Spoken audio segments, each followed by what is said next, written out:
later this video today. But I did have some people ask me about something that I think I'll go ahead and just discuss in this video just to make it meaningful. And that was kind of the discussion of whether should I have left Gen 3 alone and skipped it and gone to Gen 4 instead and saved it. I think you could certainly make the argument that at every generation that you get in between, that you could skip the following generation and go to the third or the fourth or what have you. But as to whether or not was it worth it to get someone like Mia, for example, and get her rally troop attack bonus, right? Versus, like, say, had I gone with any other hero, right? Of all the choices that I had, right? I could have gone with Alonso and gone that path.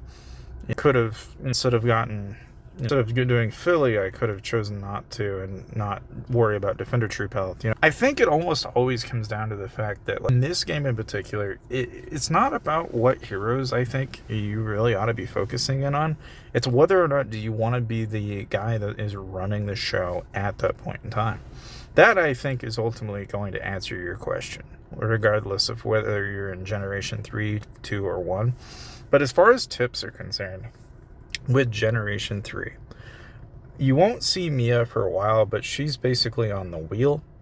The only other hero you're going to see very rarely is going to be Logan, and that's because he's in the wonderful thing that we like to call the damn pass thing, that stupid frickin' pass thing where you're gonna have the frickin' tickets.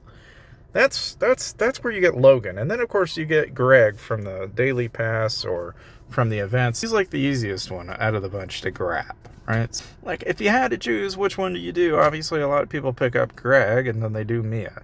And there's the handful of people that are like, I'm gonna spend the money and I'll get Logan. And look, my 2 cents is, if I had to choose, I would have skipped doing Mia and Logan and Greg, probably, if I had known that the amount of money and time is not going to be proportionate to the amount of what you gain in that point in time. I guess my answer to that question is, if I had to choose which generation, if I had a choice of which one I would have skipped, I probably would have skipped the 3rd generation and just gone straight to 4. But alternatively, if you'd skipped Gen 2, you could have gotten Gen 3, then skipped 4 and went to 5. Is there really a wrong answer? No, not really. It could also be the free-to-play and just say, look, I'm going to skip all of it, and their problem solved. But as far as, like, the individual heroes are concerned, I will say that there are some perks to certain heroes that you cannot deny are going to be there. For example, Zinman and his construction bonuses, that's just a given, right? You could try to ignore him, but he's going to be a plus that you're going to have long before you ever realize it. Mia and Geronimo are the only 2 heroes until Gen 5 that you have a rally troop attack bonus for.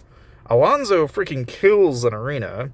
Philly, for a little while, was actually really decent to have on defense, and I'd argue it's still kind of true. You still can't go wrong with having Philly on the wall, but it's all temporal in a way, and then that's, I think, kind of the half-hearted arguments of, while it depends on what heroes and what generations and what stage of your state is. If you're in between, right? You're in Gen 1 and Gen 2, I would say, hey, get yourself your Philly, your Molly, and your, if you haven't already, right, your Gen 1s, if you're not working on them and you're in Gen 2 already, just quit trying to work on them.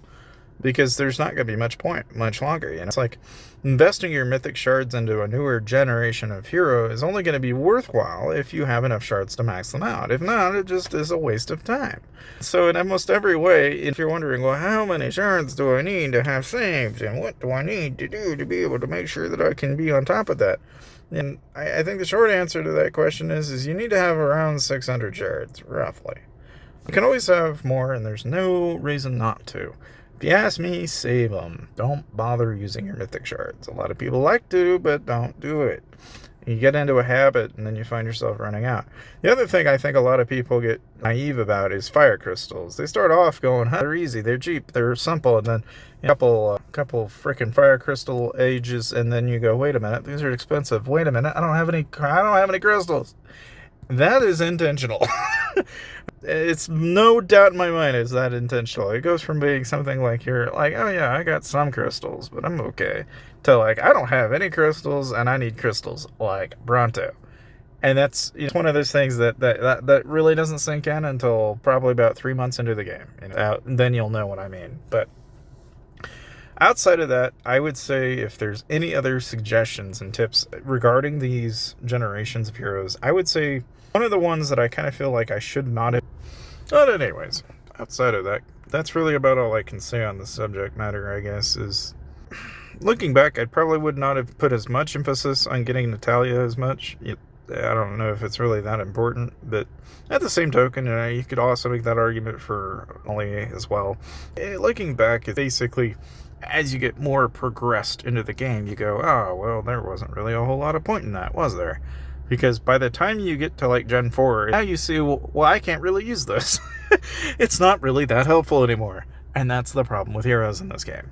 But needless to say, I am of no help in that regard. But if we're talking free-to-play heroes, Patrick, Sergei, Jesse, and Jasir, and Suyun are like the only ones you really have to worry about. The rest, I don't really care so much about. Body's good. Yeah, Gina's good. But if I had to choose, I love Jasir, because Jasir has 15% research speed. And that you can hold to life. His biggest boon to your research that you'll ever have. But needless to say, that's all I got to discuss for today. Thank you guys for watching, and I'll see you guys next time.